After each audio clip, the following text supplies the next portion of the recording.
Hello viewers, লিপিসপুর চ্যানেলে সবাইকে স্বাগতম। যে যেখান থেকেই দেখছেন আশা করি সবাই ভালোই আছেন। তো ভিডিওটা সম্পূর্ণ দেখার অনুরোধ রইল।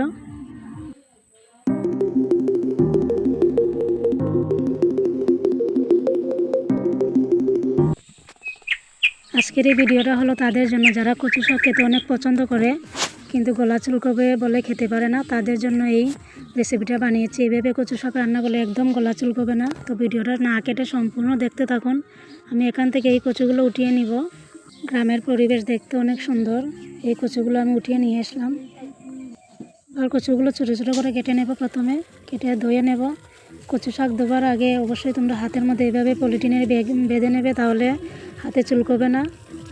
হাতে পারলে তোমরা একটু সরষের তেল লাগিয়ে নেবে। তো আমি এগুলো কেটে নিলাম। এগুলো আমি গরম জলের মধ্যে সিদ্ধ হওয়ার জন্য বসিয়ে দেব। তোমরা তো দেখতেই পাচ্ছ, বসিয়ে দিলাম। একসঙ্গে আমি ছোলার দিয়ে দেব। তোমরা চাইলে এখানে মটর দেওয়ার যাই দেও সিদ্ধের সঙ্গে একসঙ্গে দিয়ে দিতে পারো। তো আমি এটা দিয়ে দেব। তোমরা দেখতেই থাকো। চানা মটর দিয়ে দেব, একসঙ্গে সিদ্ধ হয়ে যাবে। এবার ঢাকনা দিয়ে রেখে দেবো সিদ্ধ হওয়ার জন্য। সিদ্ধ হওয়ার পরে জলটি ফেলে দেব। তোমরা চাইলে লবণ একসঙ্গে দিতে পারো, পরেও দিতে পারো, সমস্যা নাই। কচু শাক অনেক রকম রান্না করা যায়, কিন্তু এইভাবে রান্না করলে একদম গলা চুলকবে না। তোমরা নিজেরা রান্না করে না খেলে বিশ্বাসই করতে পারবে না। তো আমার কচু সিদ্ধ হয়ে গেছে। এবার আমি নামিয়ে নেব। নামিয়ে জলটি ভালো করে জড়িয়ে নেব। সিদ্ধ দেওয়া জলটি ফেলে দেব। জলটি খুব ভালো করে জড়িয়ে নেব। এখানে আমি সম্বাসের জন্য নিয়েছি তেজপাতা, নিয়েছি রসুন, কাঁচা লঙ্কা, নিয়েছি অল্প নারিকেল। তো তোমরা দেখতে থাকো আমি কীভাবে সম্বাস দিই। একে একে সব উপকরণটি দিয়ে দেব তেলের মধ্যে। তেল ভালো করে গরম হওয়ার পরে সব কিছু আমি দিয়ে দিলাম। তোমরা নারিকেলটা চাইলে তেলের মধ্যে দিতে পারো বা পরেও দিতে পারো, সমস্যা নাই। তো তেলের মধ্যে দিলেই ভালো লাগবে। যারা কাঁচা নারকেল খেতে পছন্দ করে তারা তেলের মধ্যে না দিলেও চলবে। এগুলো ভালো করে ভেজে নেব।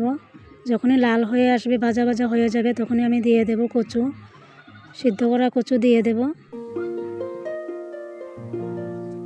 তো কচুগুলো আমি দিয়ে দিলাম। ভালো করে নেড়ে চেড়ে নেব। যেহেতু আগে কচু সিদ্ধ করা আছে তখন আর ঢাকনা দিতে হবে না, এমনিতেই হয়ে যাবে। এবার দিয়ে দেব পরিমাণ মতো লবণ, হলুদ গুঁড়ো দিয়ে ভালো করে নেড়ে চেড়ে নেব। ভালো করে নেড়ে চেড়ে জলটা শুকিয়ে নেব। যেই জলটা কচু শাক থেকে বেরিয়েছে এই জলটা একদম শুকিয়ে নেব। একদম শুকনো শুকনো হয়ে এসেছে।